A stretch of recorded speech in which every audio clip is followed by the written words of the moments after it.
why Harry had to take the Daily Mail to court. So I think this part matters because this is Prince Harry explaining in his own words in court why this case exists at all.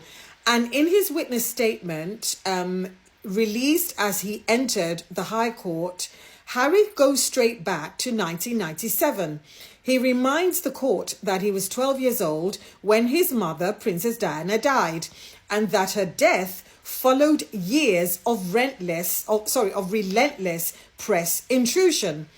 And from that moment on, he says his relationship with the media was never normal. Well, I don't blame him for that. You know, if people chased my own mother to death, I will never have a normal relationship with them.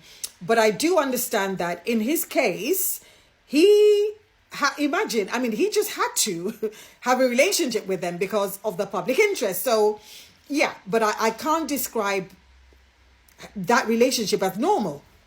But anyway, he said, following the death of my mother in 1997, when I was 12 years old, and her treatment at the hands of the press, I have always had an uneasy relationship with them. But what's crucial is what comes next in his statement. He explains that as a member of the royal family, what he repeatedly calls the institution, he wasn't free to respond like an ordinary person. The rule was absolute. Never complain, never explain. He tells the court there was no alternative. I was conditioned to accept it. I will repeat that again. There was no alternative. I was conditioned to accept it. Conditioned. That's the word he uses. Woo, that's horrible. He explains that for years, he accepted press attention as part of performing public duties. He tolerated the interest even when it crossed into his private life because he believed he had no choice. But that tolerance had a breaking point. He said everything changed in 2016. We know what happened in 2016. He met the love of his life, Meghan. That's when his relationship with Meghan became public.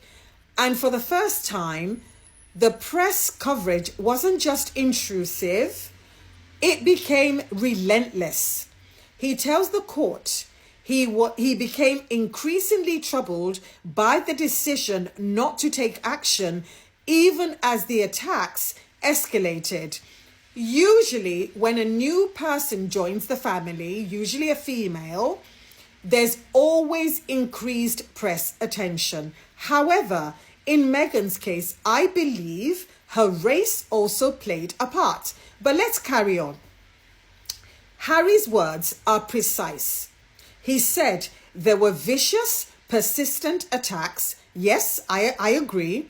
He said harassment of and intrusive, yes, and sometimes racist articles concerning Meghan. Wow.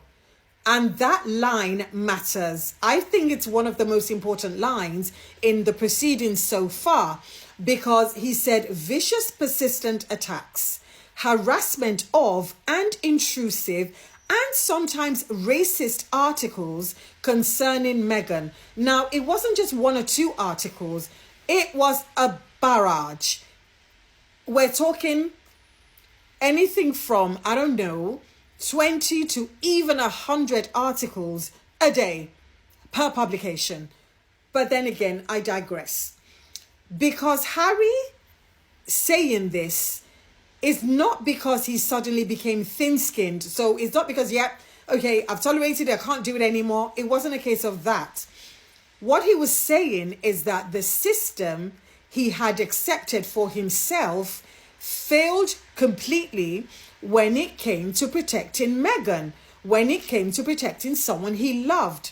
And the same rule, never explain, never complain, was now being used as justification for doing nothing while his wife was targeted. And that is why he says this case exists. Harry tells the court that it's not about settling scores or silencing criticism. It's not about that. He said it's about holding journalists accountable, holding them to account, holding executives and editors who have used unlawful information gathering against me. It's as simple as that. If you have done something illegal, if you have done something unlawful, you should be held to account. But all of a sudden, people are thinking, well, why doesn't he let it drop? Why should he let it drop? He's not the only person affected. There are several more people. And yes, we can argue these are high-profile people, but guess what? It means you and I can easily become victim tomorrow. And I believe that that phrase of holding to account the journalists, executives, and editors who have used unlawful information gathering against me, I believe that sentence is deliberate and that phrasing is deliberate, because he's not just accusing the reporters themselves, as vile as they are, he's also accusing the systems, the management, and the culture that promotes such unlawful gathering of information. And this is Harry saying, I have accepted it for years. I was trained to absorb it, but when it crossed into harassment, racism, and unlawful intrusion, I stopped accepting it. And I can't blame him.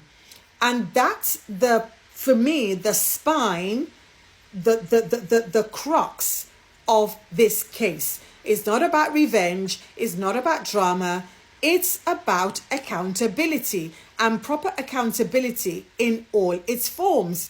And even if he doesn't win the case, and I keep saying this, even if he doesn't win, it's a matter of record. He has corrected a number of things. From one, he is not friends with any of these deluded women who think they're part of his social circle, who think they're part of his life. He has nothing to do with them. He's now saying that plain as a matter of record in court. And these women have no proof. And in fact, they have proven his case for him, because one of them wrote about climbing in through a toilet window. So why would you need to climb in through a toilet window if you're part of his social circle? But anyway, it's about accountability. And Mahale, Harry, Dragon Slayer, keep pushing. We are right behind you. My name's Elizabeth. I'm the author of The Luxpreneur. Please support my work by getting a copy today from Amazon.